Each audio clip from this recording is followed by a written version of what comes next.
देवेंद्रजी फडणवीस, अजित पवार, सहकार मंत्री दिलीप भारती असा हा जो सोहळा आहे त्या संबंधीचे जे मंत्री आहेत मंगलप्रसाद लोढा या ठिकाणी उपस्थित असलेल्या डॉक्टर श्रीराम कोहरे, खासदार सुप्रिया सुळे, व्यासपीठावरचे सगळे मान्यवर आणि उपस्थित सहकारी बंधू भगिनी, माननीय मुख्यमंत्री आणि त्यांचे सगळे सहकारी आणि तुम्हा सगळ्यांचं विद्या प्रतिष्ठानच्या वतीने स्वागत करणं याचा मला मनापासून आनंद आहे.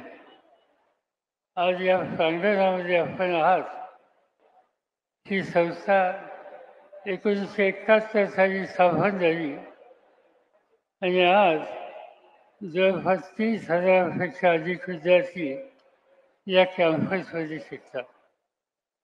ते इथे शिकतात असं नव्हे तर बारामती, इंदापूर, भोर, तलासरी, देऊळगाव तथा सुपे, वेगवान, हिरसी, पुणे, सोमेश्वर नगर या ठिकाणी या संस्थेच्या शाखा आहेत आणि पुण्यामध्ये 2 मुलींची वस्ती आहे.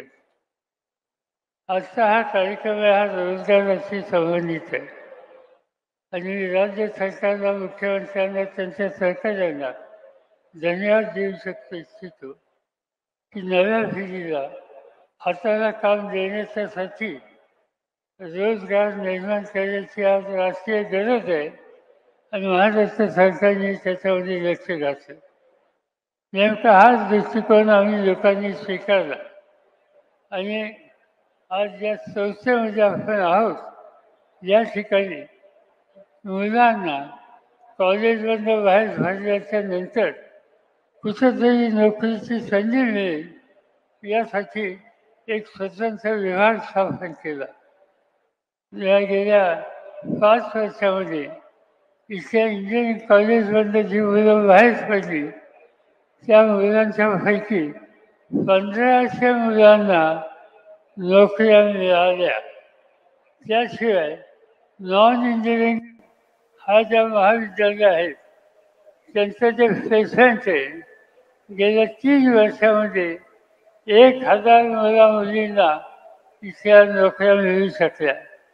म्हणजे या 5 वर्षामध्ये इंजिनिअरिंग, नॉन इंजिनिअरिंग या सेक्टरमध्ये 2500 मुलींना नोकरी मिळाली आणि त्याच्यामध्ये अतिशय चांगल्या संस्था आज आमच्या मदतीला आल्या.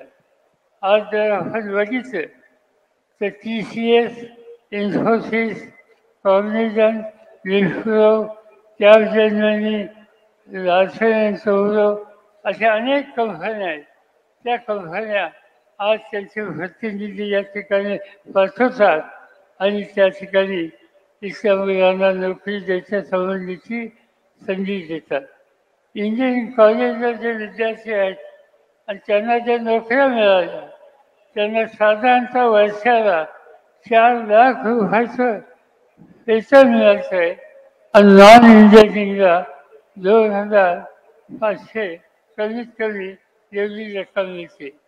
आम्ही एक आता नवीन उपक्रम सुरू केला आहे.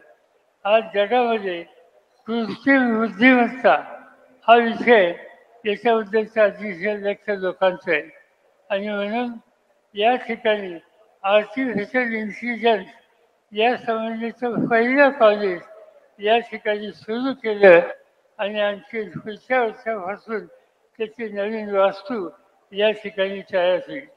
आणि म्हणून या क्षेत्रामध्ये आज राज्य सरकार पावलं टाकतंय ही समाधानाची गोष्ट आहे. राजकारण हे असतं पण जिथं काहीतरी नवीन करतो आहोत, नव्या पिढीला आधार देत आहोत अशी भूमिका असेल तर त्या ठिकाणी सगळ्यांनी सहकार्य केलं पाहिजे आणि तीच भूमिका घेऊन आम्ही मुख्यमंत्र्यांना आणि त्यांच्या सहकार्यांना खात्री देतो की मुलांच्या हाताला काम देण्याच्यासाठी जे जे तुम्ही कराल त्या सगळ्या गोष्टीला आम्हा लोकांची साथ राहील एवढीच खात्री या ठिकाणी देतो. पुन्हा एकदा स्वागत करतो आणि माझे 2 शब्द ठेवतो. धन्यवाद साहेब.